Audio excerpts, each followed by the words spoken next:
ये आकाशवाणी है। अब आप विमलेंदु पांडे से समाचार सुनिए।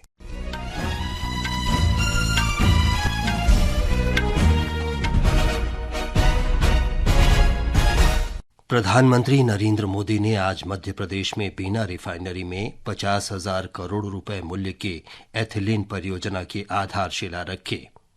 इसके शुरू होने से लगभग 2,77,000 रोजगार पैदा होंगे और राज्य के औद्योगिक परिदृश्य में क्रांतिकारी बदलाव आएगा। श्री मोदी ने पेट्रोलियम परिसर के मॉडल का भी निरीक्षण किया। प्रधानमंत्री ने मध्य प्रदेश की 10 नई औद्योगिक परियोजनाओं का भी वर्चुअल शिलान्यास किया।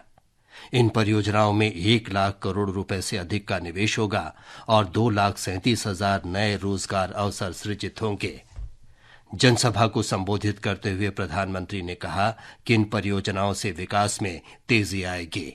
ये परियोजनाएं इस क्षेत्र के औद्योगिक विकास को नई ऊर्जा देगी। इन परियोजनाओं पर केंद्र सरकार 50,000 करोड़ रुपए से ज्यादा खर्च करने वाली है। हमारे देश के बहुत सारे राज्यों का पूरे साल का बजट भी इतना नहीं होता है जितना आज एक ही कार्यक्रम के लिए भारत सरकार लगा रही है। प्रधानमंत्री आज ही छत्तीसगढ़ में कई रेल परियोजनाएं राष्ट्र को समर्पित करेंगे। उपराष्ट्रपति जगदीप धनखड़ आज एक दिन के राजस्थान के दौरे पर हैं।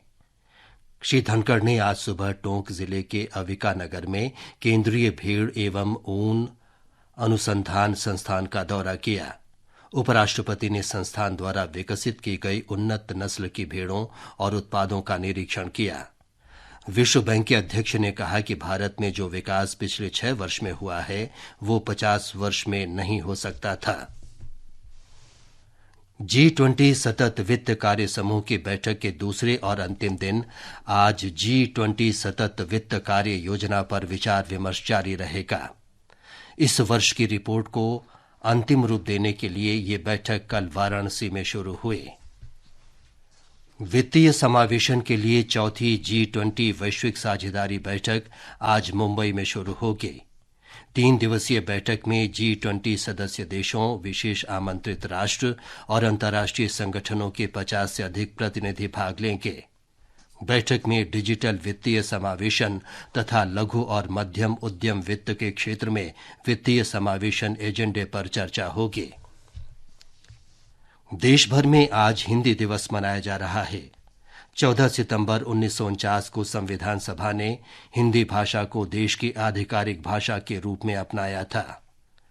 भारत में अधिकतर क्षेत्रों में हिंदी बोली जाती है, इसलिए हिंदी को राजभाषा बनाने का निर्णय लिया गया।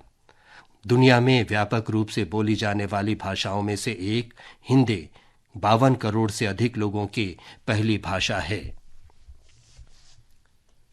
प्रधानमंत्री नरेंद्र मोदी ने आज हिंदी दिवस पर देशवासियों को बधाई दी है।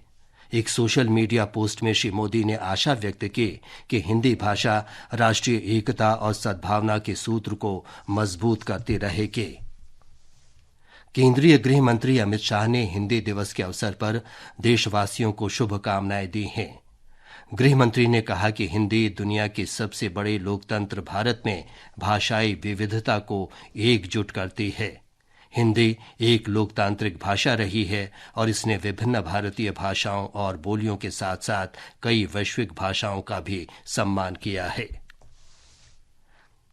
तीसरा अखिल भारतीय राजभाषा सम्मेलन आज पुणे के निकट बालेवाड़ी में शिव छत्रपति खेल परिसर में आरंभ हुआ।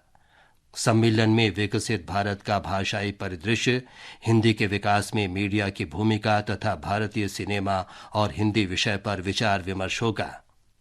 सम्मेलन के दौरान 3,51,000 शब्दों का शब्दकोश, हिंदी शब्द सिंधु और एक ई-कार्यालय ऐप भी शुरू किया जाएगा।